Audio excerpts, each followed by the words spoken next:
Hi guys, and welcome back to DT Wellbeing Podcast with me, DT. I hope you had a nice week. I hope you're okay. I hope you're keeping well, okay? Because I know this is difficult. You know, it's getting difficult for everybody at this stage. I think, regardless of like how capable we are at stress management or self-care and all this sort of stuff. Look, people are just kind of getting a little bit fed up now, but we are almost there, and I'm taking solace in that. But I wouldn't for a second pretend this is easy, because it's not. It's not. We're social beings, and we need social interaction to be as happy as we possibly can be. I discussed that before regarding like oxytocin, which is a feeling good chemical that we get from social interaction with people we love, and you know, we need to see them. So if you're not feeling 100% right now, that's normal. There'd be something abnormal if you weren't feeling that way. So, but lots of positives. We come out of this, we'll appreciate things that we're missing right now, and also we're stronger human beings. That's how it works. So muscles get bigger and stronger by being broken down first. Muscle fibers get broken down and they come back stronger. Your mind is the same, and that's how we develop resilience. You know, we go through tough stuff, come out the other side, and you're stronger. So, and then it's kind of like relative, you know. The next thing that would have to knock us to this level would be have to something like even more extreme, which is unlikely in this kind of context, at least. I don't think it'll be everything this extreme again in our lifetime. Well, let's hope not. But yeah, lots of positives taken. We're already there, right? But if you're not as happy or as healthy as you normally would be, that's normal, okay? And we're all the same, so we're all in this together. But we can still do stuff. So to help the situation or to alleviate the stressors on ourselves. So, you know, that's the whole premise for this podcast. So I'm going to keep it going and making reference to it again today through lifestyle cycles is what I'm going to talk about today. So a lot of crossovers with stuff I talked about before. You know, it's we're going to be talking about the core four of health, but we're talking about it in the lifestyle cycle. So last week we discussed nutrition, and I said that about, I think when I was discussing complex carbohydrates, I was like, there is no problem with eating complex carbohydrates as long as you're burning them off. If you don't burn them off, which means like, if you are like sedentary and you're not moving enough, those complex carbohydrates store as subcutaneous fat. So like body fat, it stores on you. So there's no problem eating pasta if you move. But if you're eating lots of pasta and you stay on the couch, the carbohydrates stay as subcutaneous fat. So, you know, that's why it's important to do all aspects of core 4. So I'm going to talk about that today. So yes. So because it's the core 4 and not the core 1, you know, you have to do all 4 elements, you know, and give them each the same amount of respect. Because exercise without sleep doesn't work. Nutrition without hydration doesn't work. You know, they all tie in together. So hopefully I'll be able to explain that today. So I like to start with negative and finish on positive. You may have noticed that. In teaching, we would have called it 2 stars and a cross. So star, you're doing very well, Johnny. Cross, Johnny, you know, maths aren't good enough. But Johnny, you're very nice. You know, the kid goes away, Johnny goes away feeling, you know, I gotta work on my maths, but Mr. Toomey thinks I'm a good guy. In adult society, we call it a shit sandwich. You know, it's like, great to see you. You are late, but it's so great seeing you. You know?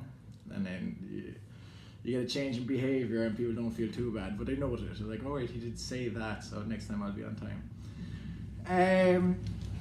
So yeah, negative lifestyle cycle. Okay, so let's just say we don't sleep, right? So let's say sleep is the one we're having the most problem with, and as a result of that, we're not sleeping for 8 hours on average. Like, let's say in fact, on average, we're getting 5 hours sleep in the evening, all right? And I've been there, like, you know, with people that struggle with mental health, insomnia is a big part, like it can be a factor. Like I remember definitely that when I wasn't well, I wasn't sleeping well. So yeah, that's what I'm saying, like they all lead into another. So get on top of it.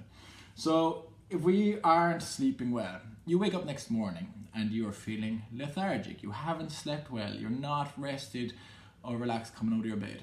So you're not going to go to the gym, you're not going to go exercise, you're not going to go for a run, just it won't happen. Like, so you're just tired, you're knackered, you get your coffee and then maybe start work or whatever, study.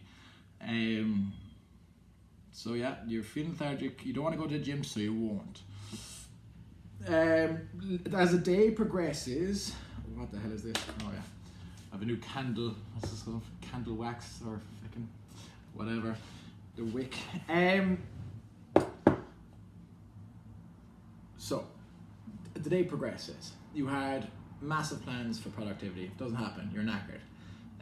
You come home. You're not feeling like cooking. You're going to cook a nice meal. Now you're just really tired. You know what? I'm gonna make a call and I'm gonna get a Deliveroo. I'm gonna get something delivered here, some takeaway food.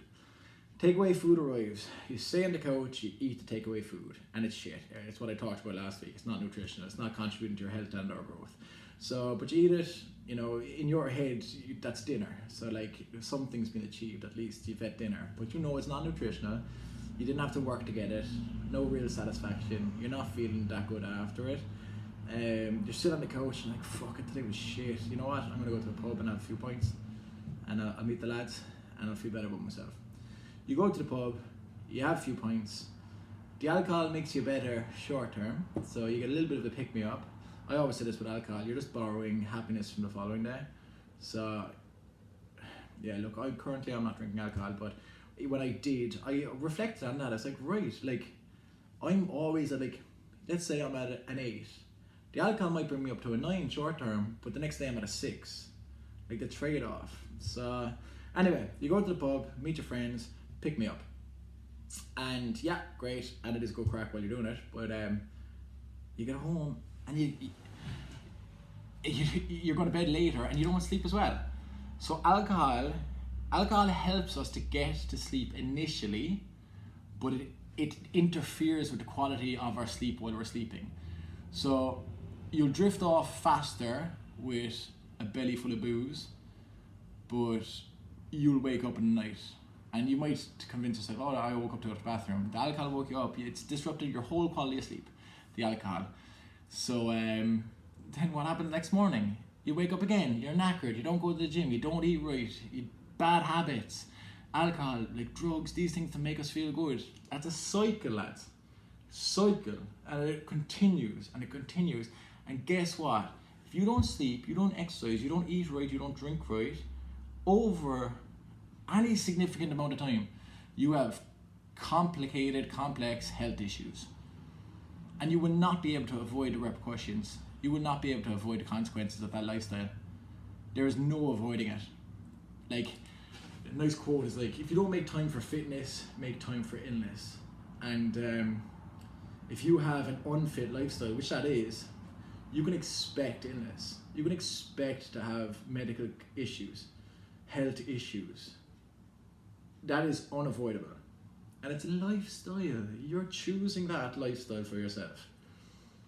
And I told you, 21 days is a habit, 6 weeks is a lifestyle. And if that sounds like what you're doing right now, and again, no judgment, and you know, a lot of my life I would have been similar. You can change.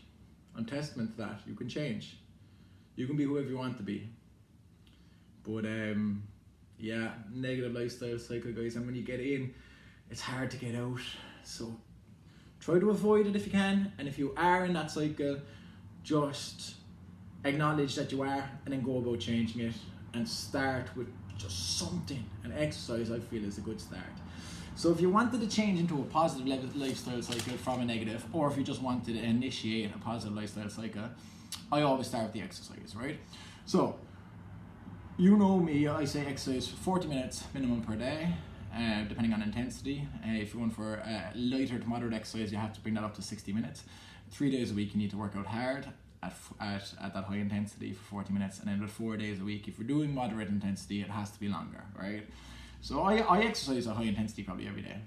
Like, I exercise at least once every day for an hour, and often it's more than once, and often it's more than 4. high intensity ones, I had 3 or whatever. So yeah, look, and you know, I get the benefit from that. Like I don't go to the doctor. I can't remember. I broke my ribs 2 years ago playing football. Other than that, I can't remember being in a doctor's office. All right. So exercise, right? If you're exercising really hard, right? So yesterday, I went for a big run. I come back and I'm knackered and really thirsty. So I end up drinking more water than I would, and often you overcompensate. So you drink more water than you actually require. It's really good. You can't overhydrate. I remember hearing in secondary school a rumor that you can get drunk off water. I don't know if that's true. Look, I'm no expert in that, right? But I like going up to the Dublin Marathon in 2017. I was trying to drink 10 litres of water a day. You feel like Superman. It's the opposite of being drunk. You're just alert. You look great. Feel great. You go to the bathroom more, but it's not bad. So excuse me. Sorry, I just got a message there on the old iPad that wouldn't go away, so I had to touch it. Nutrition then as well. So you're done your bit of exercise. Your body craves complex carbohydrates for energy replenishment, and it craves craves proteins, because any form of exercise results in wear and tear, and protein is the growth and repair. So your body craves it, whether you are conscious of that or not. You want the proteins and the complex carbohydrates. So all of a sudden you're cooking a healthy meal. Yeah, that was such a great run. Cooking a healthy meal, you get all the good stuff. But it was the exercise that kicks that off, the hydration, nutrition. After dinner, you feel so satisfied. That's a proper meal. Feel the nutrients going through me. And oftentimes you have, fruit and veg, or these micronutrients are going through you as well from that lovely healthy meal that you cooked. And then you're exhausted. You go to bed, you hit the pillow, and you're out.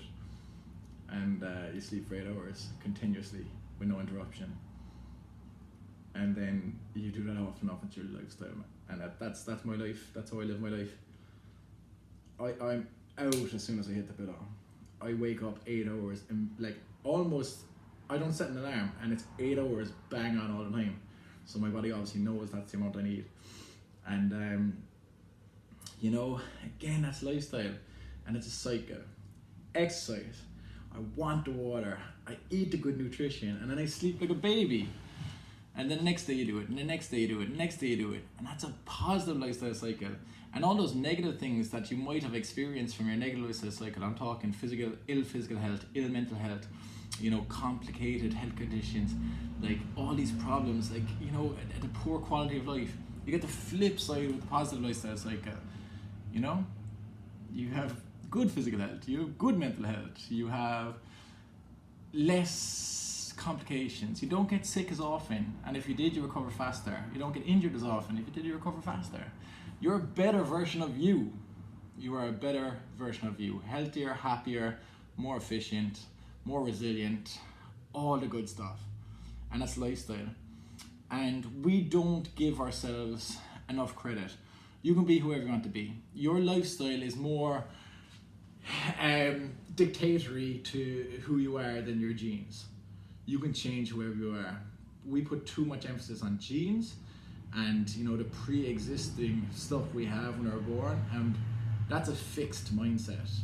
I have a growth mindset, and we get to choose which one we want. If you choose to have a growth mindset, you know that every day you make decisions that will impact on the person you become. If you have a fixed mindset, you just accept who you are, and it's always going to be the case. Whatever you decide, you're right. But if you decide you have a growth mindset, you'll have a better quality life. So look, that's me for today, guys. I hope you have a nice week.